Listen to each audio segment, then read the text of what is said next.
we partnered with flight attendants of one of the major airlines, and we asked flight attendants to buy SIM cards in that country, bring them to us, then we inserted them in the hotspots, and we provided hotspots to the clients of ours, because that was kind of like the simplest way to optimize the whole thing.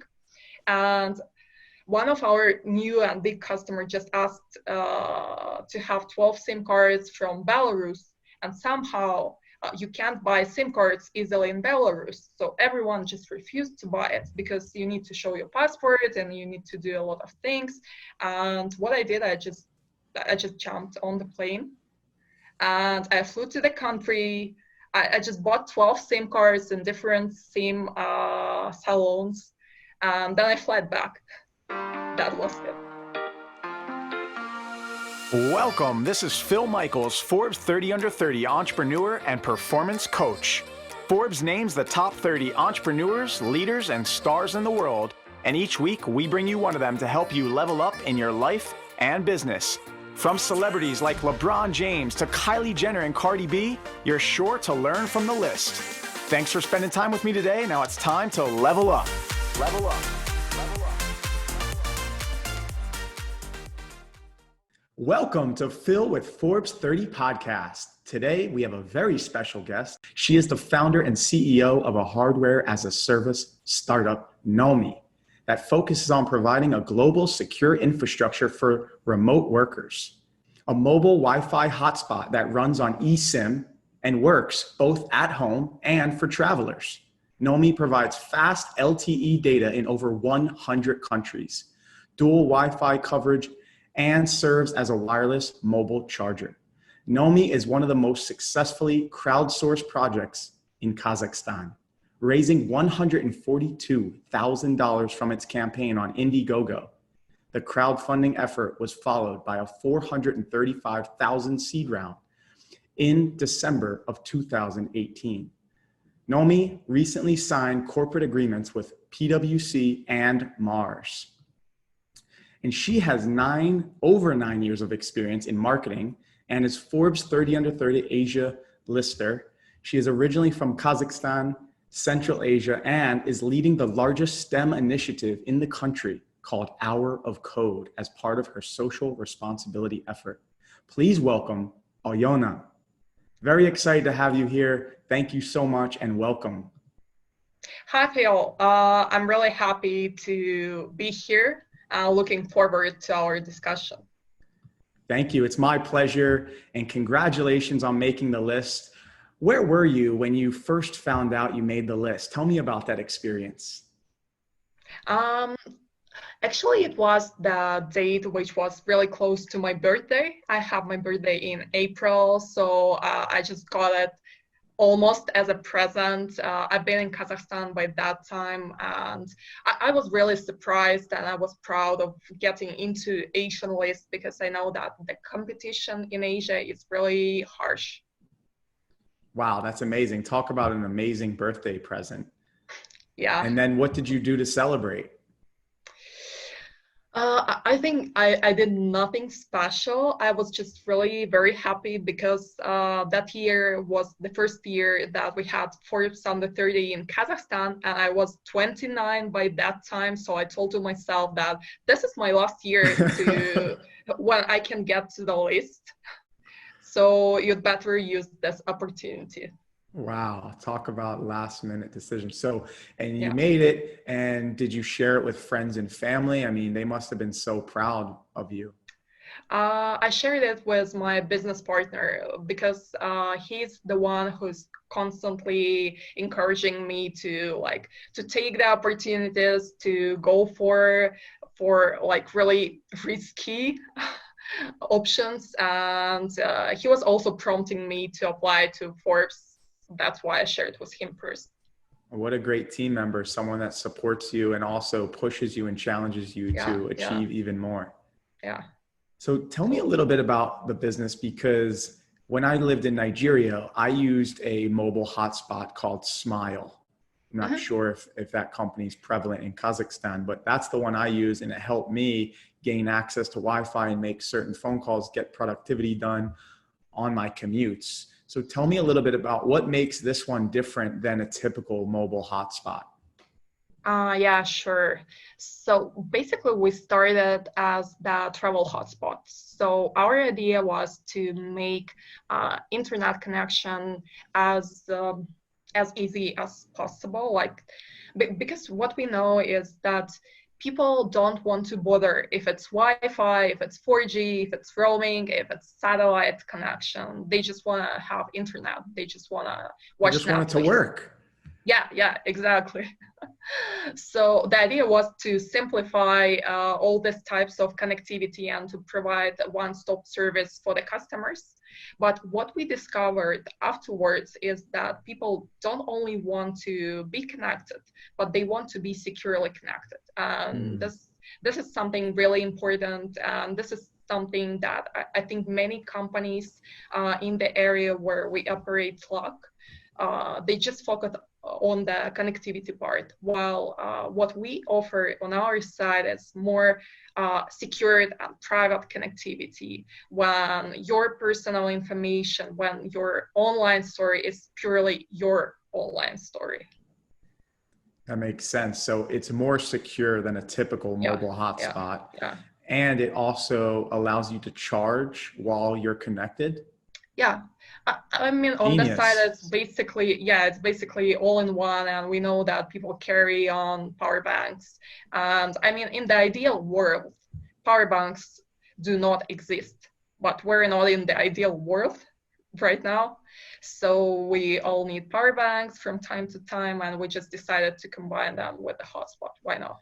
Yeah, I mean, it seems like a no-brainer. If you're traveling around, you need a mobile hotspot in the first place. You also probably need to charge your device because you're not near an outlet. Yeah.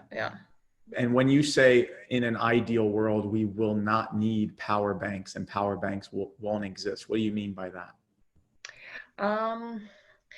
Okay, so as you mentioned, we had an early seed stage investment. We got some more after I've got to the Forbes 30 and 30 list, so that's a bigger sum right now. But the objective that we quite often needed to overcome was to tell people, to tell investors why does roaming charges exist at all. Because everyone is saying like probably there will be no roaming in the future. And it's quite similar to the concept that there will be no power banks in the future. Yes, probably this will happen, but that's not the closest future. So it's like 10 years from now, 15 years from now. In this ideal world, there is no roaming, there is no poor people.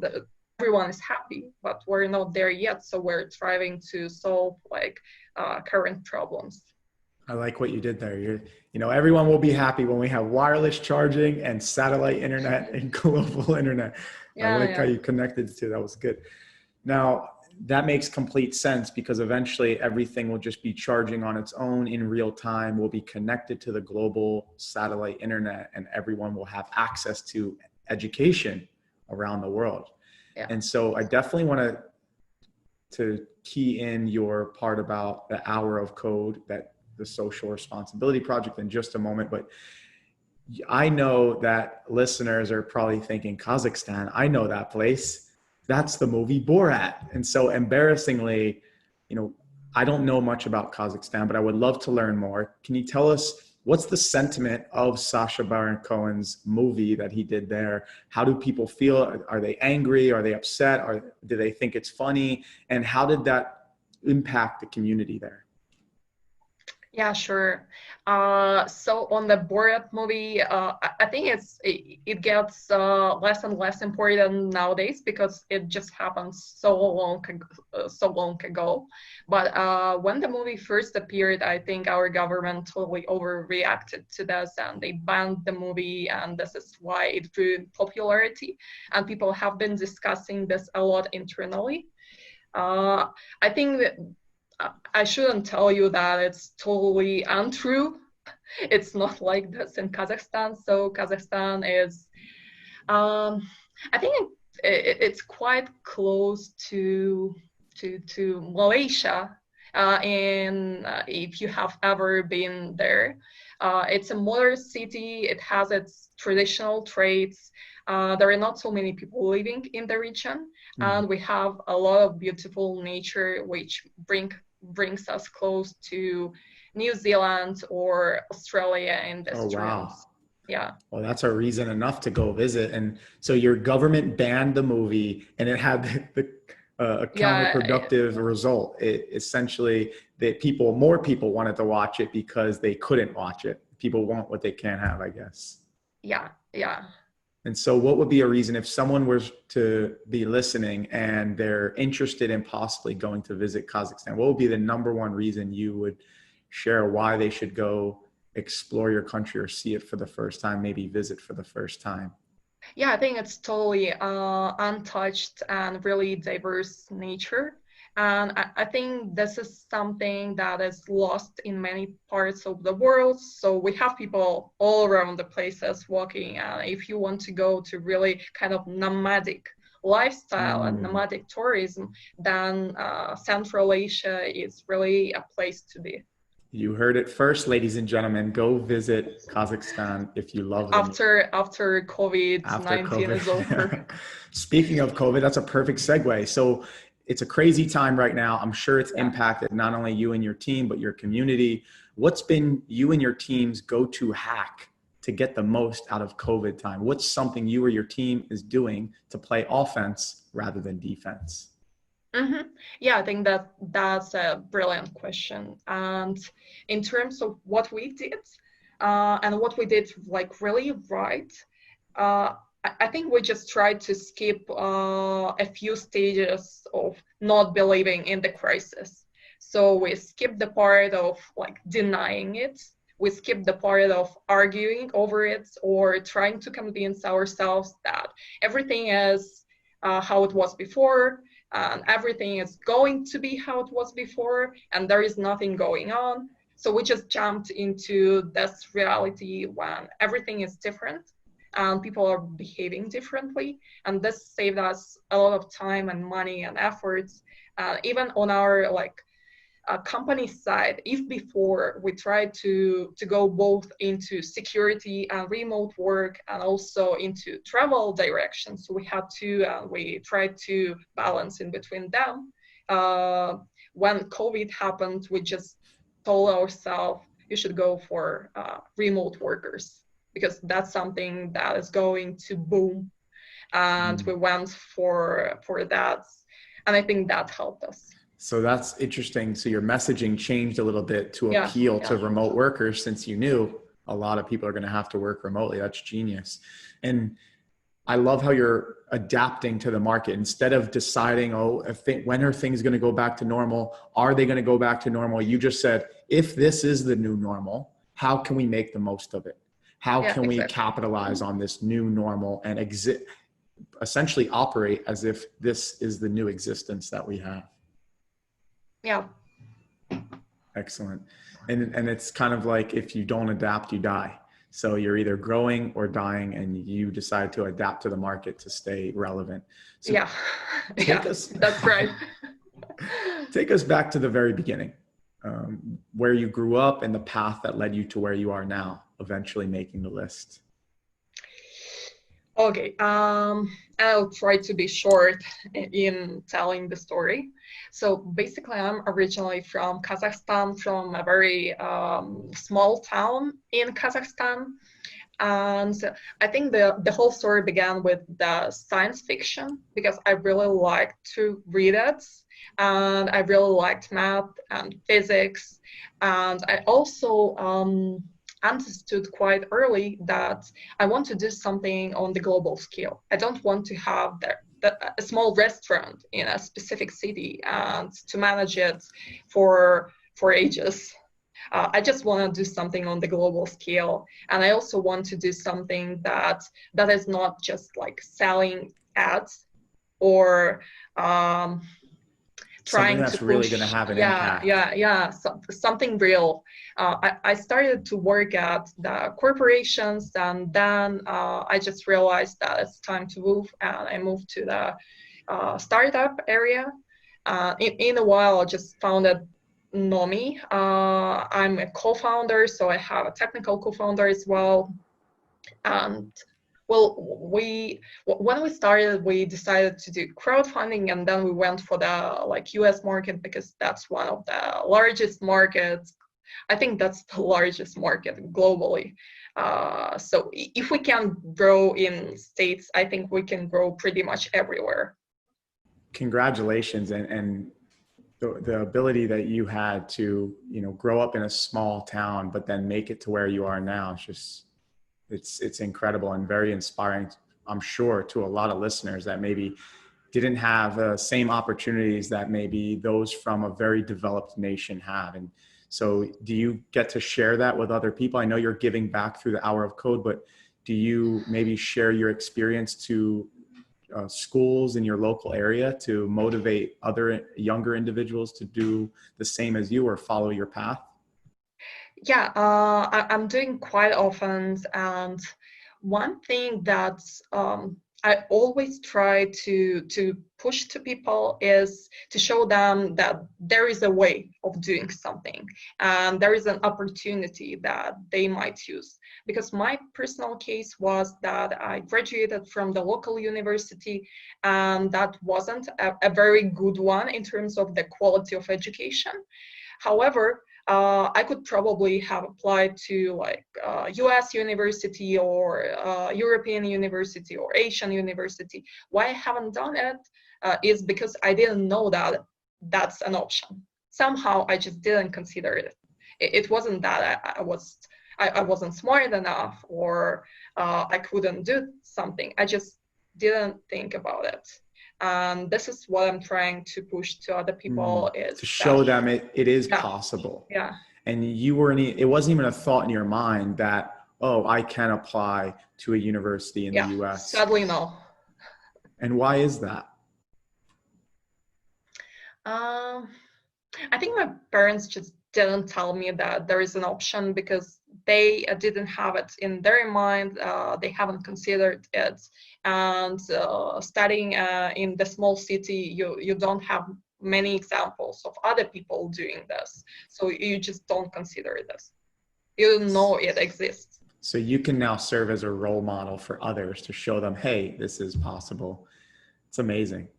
Congratulations. So how did that lead to the Hour of Code? Okay, Hour of Code, before I co-founded Nommi, I started the other project, which was a coding school for kids. And we had 4 co-founders in that project.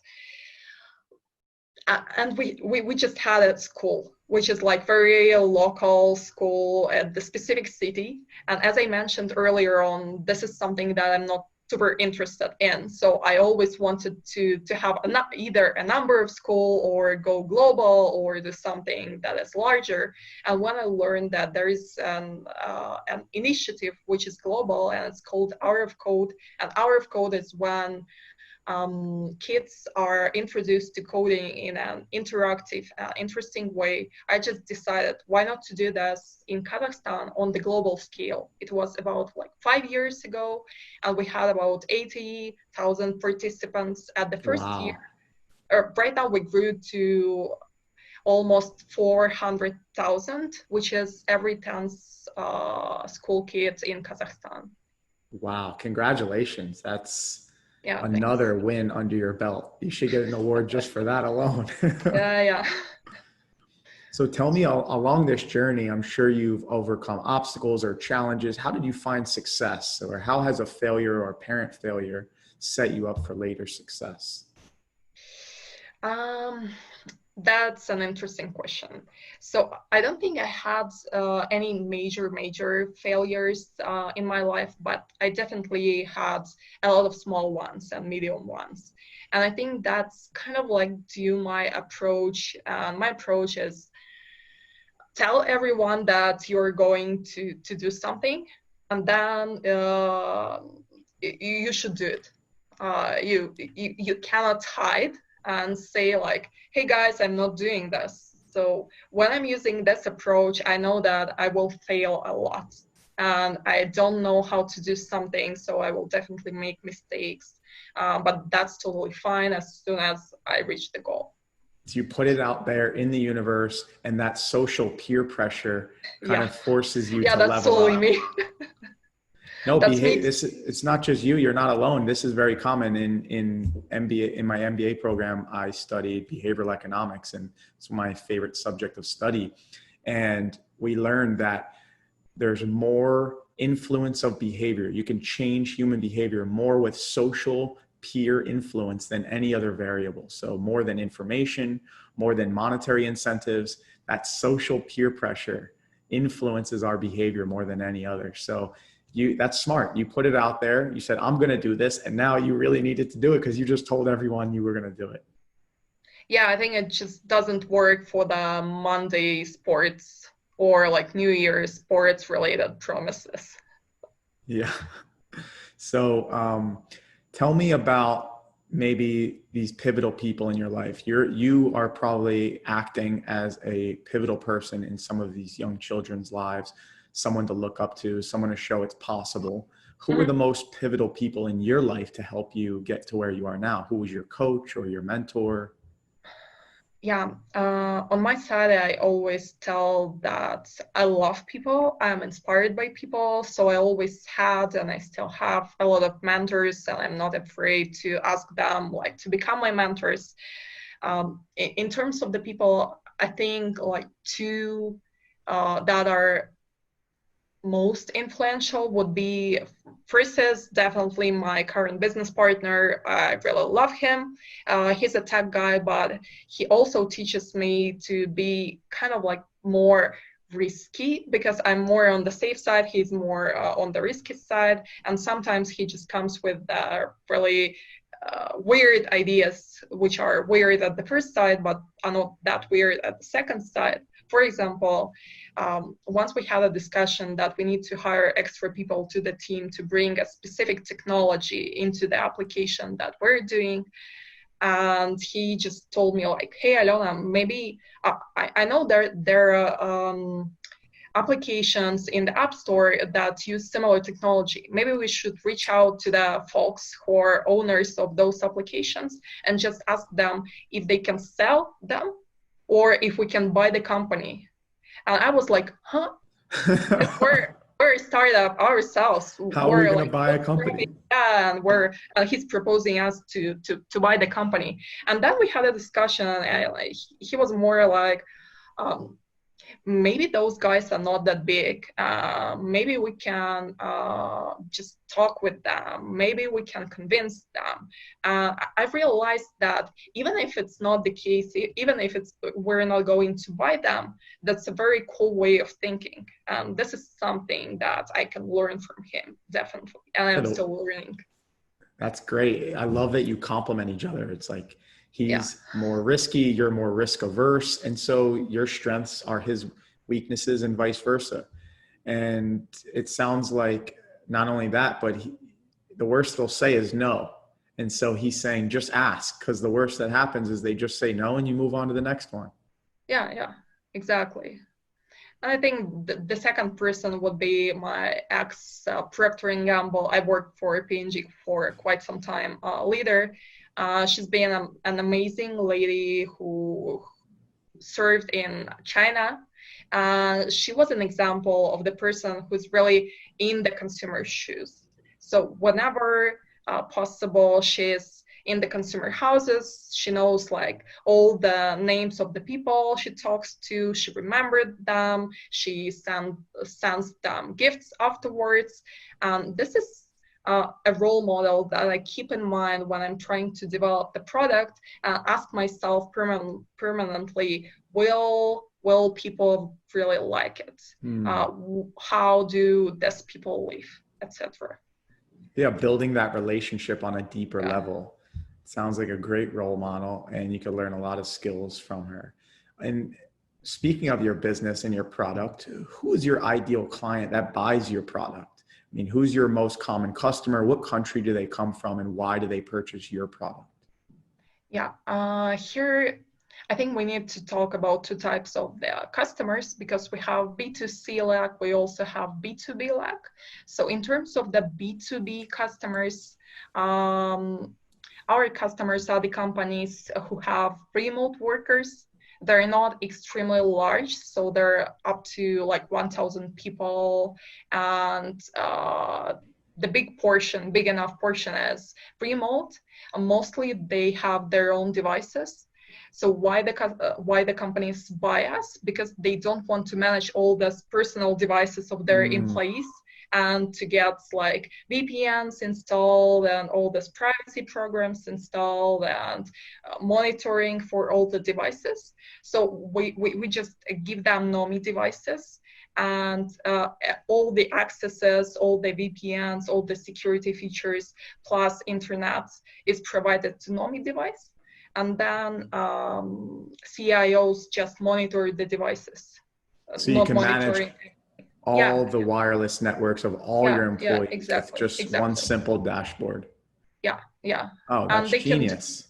They can do this globally. So it doesn't matter if you have employees somewhere in Serbia or Nigeria or China or anywhere else. That's smart, because a lot of people have remote workers now all around the world, and they want to, make sure that everyone has great internet, because they're going to have to do video calls, they're going to have to do work remotely. So they need to have a high quality internet. And you also need to manage the security, and you don't want to have to do that for every single employee, especially if you have 1,000 people on your team, or even 20 people on your team.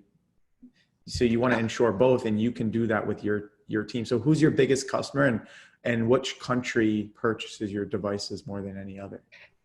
In terms of the country-wise, it will be US. But in US, we mostly have B2C clients right now at the moment, because we haven't been focusing on the B2B that much before the COVID. But right now we see that there is a growth in demand, and we see that many companies would have remote workers. It's not going to change. So that's why we're looking into US market in terms of B2B as well. But right now we have about 3,000 or maybe a bit more clients in States. And we also have quite a big portion of the customers in Southeast Asia, and definitely a lot of B2B customers in Kazakhstan. Well, congratulations. That's amazing. And I would love for the audience to learn more about your product and your service. And we'll do that in just a moment. But in order to get to this global scale, I mean, in over 100 countries, you must have had to have hustled, or your team member hustled. So what's something scrappy you or your team member did to hustle to get to where you are now that maybe you couldn't have revealed when you were first starting up, but what's something that you've done that's pretty scrappy to hustle? I have exactly this type of the story that you can't tell at the very beginning, because otherwise you will be misunderstood. So the story is, I flew to the other country to buy 12 SIM cards for our customers. And why it happened was because at the very beginning, we didn't have our own product. Right now, we're manufacturing our own hotspots. Before, we used third-party hotspots, which are regular ones where you insert physical SIM cards. We sold one of the clients of ours on the concept that we can minimize their roaming charges. And the way we usually did it was when the customer told us they're going to a specific country, we partnered with flight attendants of one of the major airlines, and we asked flight attendants to buy SIM cards in that country, bring them to us, then we inserted them in the hotspots. And we provided hotspots to the clients of ours, because that was kind of like the simplest way to optimize the whole thing. And one of our new and big customers just asked to have 12 SIM cards from Belarus, and somehow you can't buy SIM cards easily in Belarus. So everyone just refused to buy it, because you need to show your passport and you need to do a lot of things. And what I did, I just jumped on the plane and I flew to the country. I just bought 12 SIM cards in different SIM salons, and then I fled back. That was it. That's amazing because you needed a hotspot to work in all these different countries. So the flight attendants ended up becoming your sales reps. And they were essentially going out, getting the SIMs from all these different countries, bring them back, and you're almost pretending that you have a hotspot from that country. Yeah. Wow. I mean, we're not doing this any longer. So we have an eSIM technology that helps us a lot, but at the very beginning, that you had to do whatever it took to get to where you are now, and it worked. And now you have like the legitimate manufacturing, and now you don't have to do that anymore. But that's incredible. What a great story and a great way to hustle. That was very, very creative. So thanks. Now we're going to transition and switch gears a little bit to something called the under 30 seconds round. So I'm going to fire off some questions and just answer. Do you have a clock? I'm not that strict. I'm not that strict. I'm in Tampa, Florida. We're a little bit more lackadaisical here. So I will fire off the questions and then just answer with whatever comes to mind as soon as you think of it. So are you ready? Yep. Okay. What is the book you've gifted more often than any other book, and why? Actually, there are two. One is You're Surely Joking, Mr. Feynman by Feynman. Oh, yes. And the second one is Innovators by Walter Isaacson. And why? Because they spark curiosity in people. I love it. Both great books. Number two, what's one of the best and one of the worst investments you've ever made, and why? Okay, the best one is in people. I think all the investments in people are always the best ones. The worst one is over worrying about the future, because future is totally different from what you expect it to be. Good answers. Good answers. Number three, what's one of your guilty pleasures or favorite cheat meals? Okay, on the guilty pleasures, it's stargazing and skygazing. I can waste a lot of time doing this. Oh, that's a good one. There's a certified dark city here close by to Tampa, Florida. It's where there's no light pollution. So a lot of people go. I won't reveal it because then more and more people will start going there and offering light pollution. Have you been there? I'm actually going with my buddy who has a huge telescope. I think it's like 12 feet tall. I'm jealous now. So we're going to do like a camping trip there. So I'll have to send you some pictures, Alyona, after. Cool. Definitely. All right. Number four, pretend you won the Peter Thiel Fellowship and you were going to get money to start a business rather than go to college. What's the very first thing you would do to start your business? I think I will look for the partner, because being alone and being a solo founder could be like really harsh. So it's better you have somebody nearby. Good answer. There's an old quote that says, if you want to go fast, go alone. But if you want to go far, go together. Yeah, exactly. Last question. What's something you never knew you needed? I have a funny answer. Nommi. Nommi was something that I never knew I needed. This is not something you think you need before you have it. And when you have it, you just think like, how could I live without it? And it's not a promo. No, it's actually smart, because now I'm thinking I need it because I travel a lot and I don't want, luckily Verizon in the US, it's my telecom that I use. I can now travel around the world. I don't have to get all these new SIM cards. I don't have to change my phone number. They just give me something called a global travel pass. Pay a little extra. So does it work the same way with your hotspot? Like, could I travel around the world without having to switch out a SIM card? Yeah, exactly. We just have this eSIM, so you're buying as much data as you need. You can also do this with pay-as-you-go, and it's also compatible with Verizon. Oh my gosh, this is amazing. Okay, yeah, we need this. So I know one of the things. I think I need to send it to you. Yeah, I would love that. I would be very grateful. And You are even nice enough, thanks for your generosity, but you were nice enough to offer a 20% discount to all of our listeners and our audience. So we will provide the coupon code or URL in the show notes. So make sure you check that out. Thank you so much for that. But before you go, what's the next big goal or milestone or bucket list item you want to achieve? I think for us right now is to be really well known in New York and in California. That's something very down to earth, very pragmatic, and that's my goal till the end of this year. New York and California, we're going to have a lot of listeners from there. So I'm sure there'll be many tour guides and hosts and people that will want to help bring Nommi to those two states. And where do listeners go to, one, learn about the product? So what's the URL you want them to go to? And then two, where do listeners go to connect with you directly? So on the Nommi product, you just go to nommi.net. That's very simple. In terms of myself, I think the best way would be getting connected on LinkedIn. I just ask everyone to have a small note like, hey, I'm from that podcast and I listen to, this is why I want to connect. Because otherwise it's kind of like tricky.